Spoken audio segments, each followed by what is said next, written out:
Kijana kakadada, twamshana. Kijana kakadada, twamshana.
Téléspectateurs de Twamshana TV. Encore une fois, bonjour.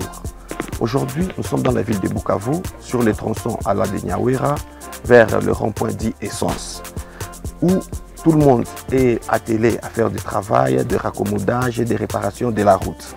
Cela est dit à la visite du roi belge à Bukavu, qui fait couler non seulement encre et salive, mais aussi goudron et gravier. Les tronçons que va emprunter le souverain belge pour se rendre à la fondation Panzi connaît déjà des raccommodages, et c'est là, à la surprise des habitants qui ne comprennent grand-chose du pourquoi de cet empressement à coller de bouts de route qui ont été dans cet état pendant de nombreuses années. Ce qui est certain pour bon nombre d'habitants de Bukavu, c'est que ce n'est pas pour la population que ces travaux de raccommodage de la voirie sont réalisés, mais plutôt pour le monarque belge. Le roi Philippe n'est pas encore à Bukavu, que les réparations faites sur la route vont en se décomposant en petits graviers. La voie publique est balayée ça et là à la grande surprise des Bukaviens. Les photos de bienvenue au couple royal sont visibles dans bon nombre de coins de la ville. À croire que les Congolais a honte de ce qu'il a fait du pays que lui a laissé la Belgique. Cela dit, des travaux sont exécutés pour essayer de faire bonne apparence à ce roi qui est attendu par les prix Nobel de la paix dans son fief qui est l'hôpital général de référence de Panzi. De quoi sera-t-il question entre les deux grands est la question que plus d'un se pose. Mais ce qui est sûr, c'est que la question sur l'insécurité à l'Est ne manquera pas d'être évoquée. En ce qui est des relations entre les deux pays, il s'y est de rappeler que l'année passée, le gouvernement belge, à travers le secrétaire d'État d'Hermine, a pris la décision importante d'une restitution des objets culturels volés à la République démocratique du Congo. D'où la remise par le roi des Belges permise par le roi des Belges, d'un masque volé à la République pendant l'époque coloniale.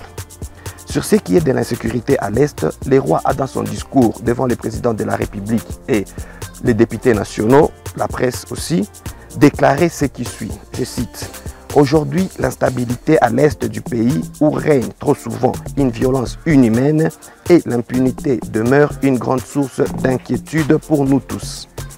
Cette situation ne peut plus durer. Il en va de notre responsabilité à tous d'y remédier. » Là étaient les mots du roi des Belges.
Chers téléspectateurs de Twamshane TV, je vous remercie encore une fois d'avoir été fidèles à notre émission Twamshane TV, Beke Tousseme, dans sa branche Beke Tousseme. Mais je ne finirai pas ceci sans passer mes salutations à monsieur le promoteur de la TGKP, les couples Gorcha, Tatiana depuis Australie et monsieur Charlie depuis Australie et à toute l'équipe de Twamshane TV. D'ici là, portez-vous bien et à bientôt. N'oubliez surtout pas de liker, de commenter et surtout cliquez sur la clochette des notifications pour recevoir nos prochaines diffusions. Ok, bye.